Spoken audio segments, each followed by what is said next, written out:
जब आप इंडिया के बाहर जाते हो आप कौड़ी के भाव भी वैल्यू नहीं रहते हो। तो यही बात मुझे फील होती है यहाँ पे आने के बाद, इतना ट्रैवल करने के बाद भाई, कि मेरे सामने भाई 50 American passport holder, Canadian passport holder को ईजिली जाने दे रहे हैं और मुझसे 1000 सवाल। इसके बाद कहाँ जाओगे, क्यों जाओगे, नहीं तुमको एंट्री हम नहीं दे सकते।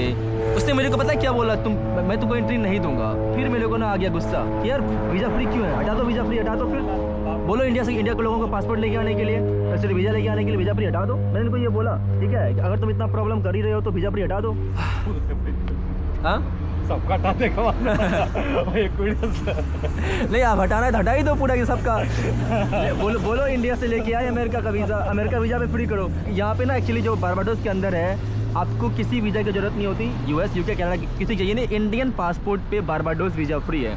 हमारे पासपोर्ट पे नहीं 58-60 कंट्री है वीज़ा फ्री, उनमें से भाई 10-15 कंट्री यहीं पर है, ठीक है। ये कैरेबियन कंट्री जिसका आधे लोगों ने नाम ही नहीं सुना होगा, मे भी आपने क्रिकेट की वजह से नाम सुना होगा भाई, बट लोगों ने उनको भाई सब कंट्रीज के बारे में उतना पता नहीं होता। तो हम लोग आए भाई, एक पेपर था, एक इमिग्रेशन हुआ, सो बेसिकली यहाँ पे मशीन लगी हुई है, तो मशीन से इमिग्रेशन हुआ। उसके बाद मैं अंदर गया, मैंने ना अपना एक ही पासपोर्ट दिया उनको, अपना मेरा इसमें यूएस वीज़ा लगा हुआ, उसमें वाला पासपोर्ट नहीं दिया। सुजीत भाई के पासपोर्ट पे सेकंड वीज़ा है, तो इसके बारे में बोली थी ये अब सेकंड वीज़ा, ये अब सेकंड वीज़ा। इसको बोलती है वेलकम टू बारबाडोस। फिर ये वो मांगे स्टाम्प, वो गई अंदर स्टाम्प लाने के लिए, तब तक हो गया मेरा लफड़ा।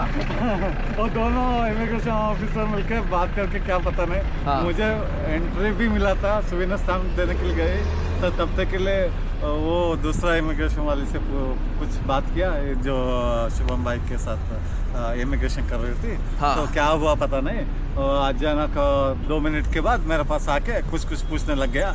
उसके बाद बोल रहे हैं आप ना ही जा सकते हैं, ट्रांसलेट में जाओ, उधर करो, आप एंट्री नहीं ले सकते। मैं बोला एंट्री तो दिया, अभी एंट्री ऑलरेडी मिल चुकी है भाई, पासपोर्ट स्टाम्प देने के लिए गए। हाँ मतलब रियली आपने कंप्यूटर स्कैन कर दिया, आपने एंट्री दे दिया, बोलते नहीं आप आपको एंट्री नहीं देंगे, अब जाओ बाहर। क्योंकि भाई उन्होंने मेरे पासपोर्ट में ना कोई यूएस यूके वीज़ा नहीं देखा। फिर मैंने बोला कि ये आई हाउ से अब यूएस वीज़ा, आई हाउ से अब यूके वीज़ा, आई हाउ से अब सेकंड वीज़ा। ऐसा नहीं कि मेरे पास नहीं है, ठीक है।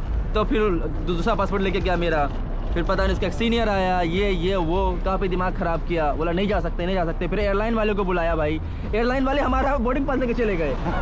तो भाई मुझे लगा कि पता है एकदम हमें मना कर दे कि नहीं जाएंगे। फिर मैंने बोला कि you don't why you doing racism with Indians, if you don't want to give visa free then say that do remove visa free for all Indian passport, that so that we can't even come, we need visa to come here then.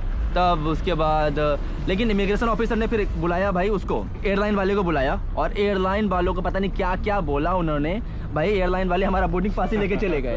हम लोग भाई बाहर वापस से आई, immigration उन्होंने कहा जाओ तुम, अब जाओ, लगा तू जाओ, ओके यू कैन गो। तो हम लोग भाई बाहर तो आ गए, लेकिन फिर हमें भाई वापस से कराना पड़ा चेक इन, क्योंकि हमारी भाई कनेक्टिंग फ्लाइट थी यहाँ पे, तो वापस से कराना पड़ा चेक इन के लिए। भाई हम लोग जब गए तो भाई क्या क्या डॉक्यूमेंट्स मांग रहे हैं हमसे। पहले भाई सबसे पहले हम लोग जा रहे हैं सेंट विंसेंट, तो सेंट विंसेंट के बाद आगे की रिटर्न फ्लाइट टिकट दो, मैंने दिया। उसके बाद बोलते हैं वहाँ के होटल बुकिंग दो, मैंने दिया। मैं जा रहा हूँ ग्रेनाडा के बाद कहाँ जाओगे, मैंने कहा ग्रेनाडा के बाद यहाँ पे जा रहा हूँ मैं, एक और फ्लाइट है भाई हमारी वो। मैंने तो भाई गलती में ये भी बोल दिया कि मैं उसके बाद जा रहा हूँ गुयाना, उसके बाद मैं जा रहा हूँ ब्राज़ील। सुजीत भाई की फट गई, इनके पास गयाना का वीज़ा नहीं है, मेरे पास गयाना का वीज़ा था, तो मैं बोल सकता कि मैं जा रहा हूँ बायलैंड गयाना से ब्राज़ील। लेकिन एंड द एंड उन्होंने फिर गयाना सूरीनाम के बारे में इतना कोई खास नहीं पूछा, बहुत सारे हमसे सवाल वगैरह किए। मुझे लगता है कि उस इमिग्रेशन ऑफिसर ने भाई एयरलाइन स्टाफ को जाके ये बोला होगा कुछ ये करो, इसको तंग करो, तंग करो, वो ये पूछो देखो कहाँ से पकड़ सकते हैं बोल के, पकड़ने के लिए कुछ भी नहीं था उन लोग को।